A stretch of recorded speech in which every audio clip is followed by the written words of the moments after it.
বাসায় যদি এমন রেস্টুরেন্টের মতো ঝরঝরে বিরিয়ানি হয় তাহলে আর বাইরে খাওয়ার কি দরকার।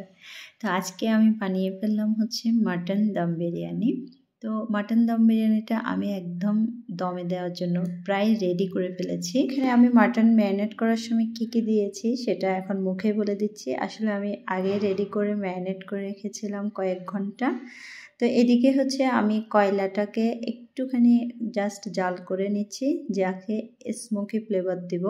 যে মাটনটা ছিল সেটার মধ্যে একটু স্মোকি ফ্লেভার দিয়ে আরও আধা ঘন্টার মতো রেস্টে রেখে দেব।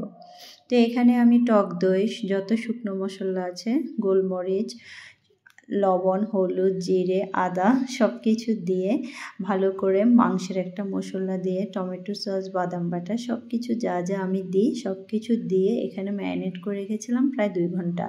এরপরে এই যে স্মোকি ফ্লেভারটা দিয়ে হচ্ছে আমি আরও আধা ঘন্টা রেখে দিব রেস্টে।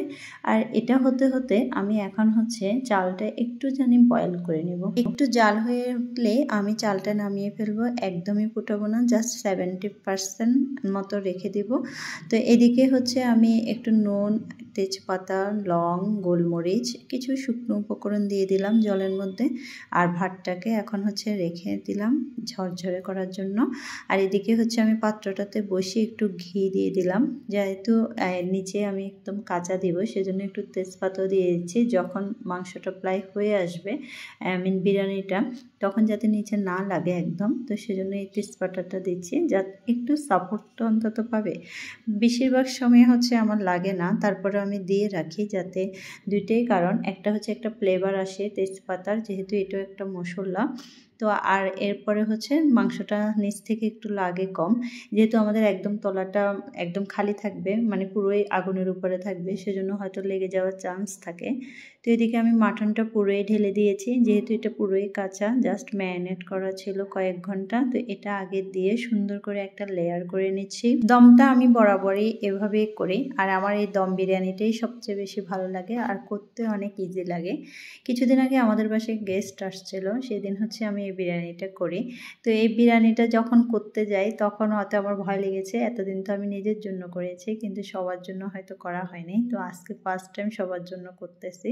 তো এদিকে আমি লেয়ারটা দেওয়ার জন্য প্রথমে আলুগুলো নিচে দিয়ে পেঁয়াজ বেরেস্তা আর ঘি দিয়ে, এরপর হচ্ছে উপরে যে চালটা রান্না করেছি ভাতটা সেটা দিয়ে দিলাম, আলুর ভোকরা, আবার হচ্ছে একটু পেঁয়াজ বেরেস্তা, কাঁচামরিচ সব কিছু দিয়ে এখন হচ্ছে গোলাপ জল, কেওড়া জল আর একটুখানি জাফরান ভেজানো দুধ দিয়ে দিব।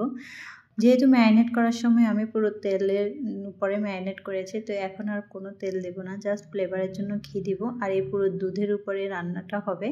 এখানে প্রায় আমি আধা লিটারের মতো দুধ দিয়ে দিয়েছি। তো এখন মেন কাজটা হচ্ছে সিল করা। দম বিরিয়ানি যত বেশি পারফেক্টভাবে সিলটা হবে ততই ভিতরে মাংসটা একদম সফট হবে আর চালটাও খুবই পারফেক্টভাবে হয়ে যাবে।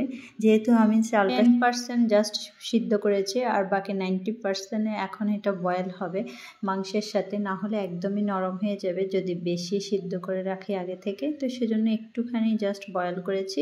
এখন হচ্ছে আমি দম বিরিয়ানিটা দিয়ে জাস্ট 20 মিনিট একটু হাইটে রেখে এরপরে একদম তাওয়াতে দিয়ে দিব মৃদু আছে। তো 1 ঘন্টা পরে আমি এই যে বিরিয়ানিটা এখন খুলেছি, এত সুন্দর একটা ফ্লেভার আসছে, মানে নিজে বলতেই পারছি না, এটা যে দেখবে আর যে খাবে সেই বুঝতে পারে। পুরো ঘর মোমো হয়ে গেছে আর মাংসটা একদম সফট হয়ে গেছে, ভাতগুলো একদম ঝরঝরে রেস্টুরেন্টের মতো। এই যে সবার জন্য বেড়ে নিলাম আজকের আমাদের দুপুরবেলার আয়োজন মাটন দম বিরিয়ানি।